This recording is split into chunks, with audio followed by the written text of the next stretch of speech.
नमस्कार दोस्तों, स्वागत है आप सभी का। दोस्तों, मनमाड़ इंदौर रेल लाइन को जब स्वीकृत किया गया तो बड़े बड़े दावे सरकार के द्वारा किए गए कि इससे मुंबई तक आवागमन लगने वाली दूरी और समय में काफ़ी कमी आ जाएगी। लेकिन इस परियोजना के बनने के लिए जो प्रयास किए जाने थे वह राज्य और केंद्र सरकारों के द्वारा नहीं किए गए, जिसका परिणाम यह निकला कि यह परियोजना स्वीकृत होने के पश्चात भी आज भी केवल कागजों में ही दफन रह गई है। बात करते हैं इस परियोजना की। मनमाड़ इंदौर रेल लाइन के बनने का कार्य शुरू होने का सपना देख रहे विभिन्न क्षेत्र के निवासियों को एक और झटका रेलवे ने दे दिया है, क्योंकि जो पिछला फाइनल लोकेशन सर्वे हुआ था वह फेल हो चुका है और अब डबल से सर्वे करने के लिए कार्य की शुरुआत मध्य रेलवे के द्वारा की जा सकती है।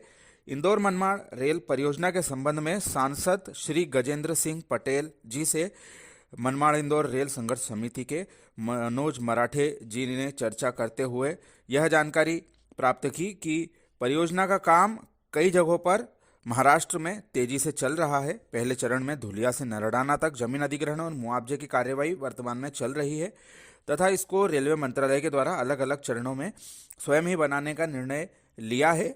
इसी दिशा में इस परियोजना के लिए लगातार सांसद महोदय रेल मंत्री और अन्य अधिकारियों से संपर्क बनाए हुए हैं। जैसा कि आप सभी जानते हैं, काफ़ी महत्वपूर्ण यह परियोजना है जिसके बनने की राह पिछले वर्ष खुली थी जब फाइनल लोकेशन सर्वे इसका विभिन्न जगहों पर शुरू हुआ था। हम लगातार इसके बारे में आपको तथ्यपरक जानकारी समय समय पर उपलब्ध कराते रहते हैं। मराठे जी ने चर्चा में आगे बताया कि जो फाइनल लोकेशन सर्वे लिए गए थे वह फिलहाल में रिजेक्ट कर दिए गए हैं, क्योंकि जो जमीन की संरचना है वह उक्त जगह पर ट्रैक बिछाने के हिसाब से सही नहीं पाई गई है। इसलिए अब थोड़ा सा अलाइनमेंट चेंज करके नए सर्वे किए जाने की कोशिश की जा रही है। साथ ही इसमें 9 सुरंगें भी आने वाले समय में बनाई जाना है। वहीं इसकी लागत बढ़ते बढ़ते अब 10,000 करोड़ से करीब 22,000 करोड़ तक पहुंच चुकी है।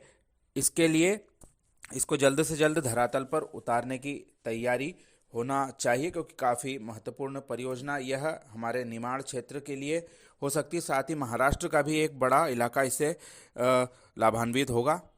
हालांकि जो सर्वे फेल हुआ है वह कुछ ही जगहों का हुआ है, सभी जगहों पर ऐसी स्थिति नहीं है। और ख़ासतौर पर मानपुर घाट के आसपास में सर्वे का रिटर्न सैंपल निकालकर सर्वे टीम आगे की कार्यवाही के लिए भेजने वाली है। जैसा कि आप सभी जानते हैं, मध्य प्रदेश में सेंधवा से लेकर इंदौर तक रेल परियोजना के लिए खास चुनौती भरा क्षेत्र पहाड़ी इलाका रहेगा।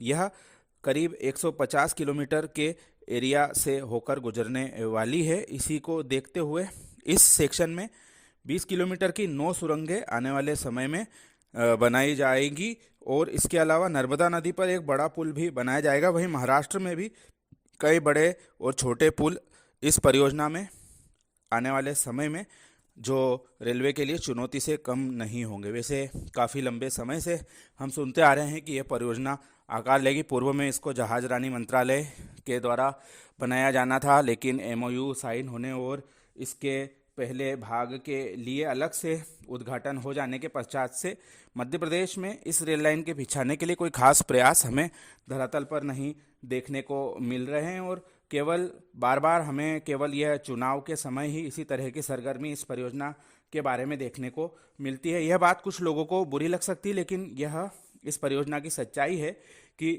यह आकार लेते हुए जब तक नज़र नहीं आएगी तब तक जनता को इसके बनने का विश्वास नहीं होने वाला है, वरना यह केवल एक चुनावी जुमला ही अभी तक तो साबित होती नज़र आ रही है। इसके बारे में अपनी राय हमें कमेंट के माध्यम से ज़रूर दें और भी इस परियोजना की जानकारी हम आपको समय समय पर अवगत कराएंगे। आप सभी का धन्यवाद।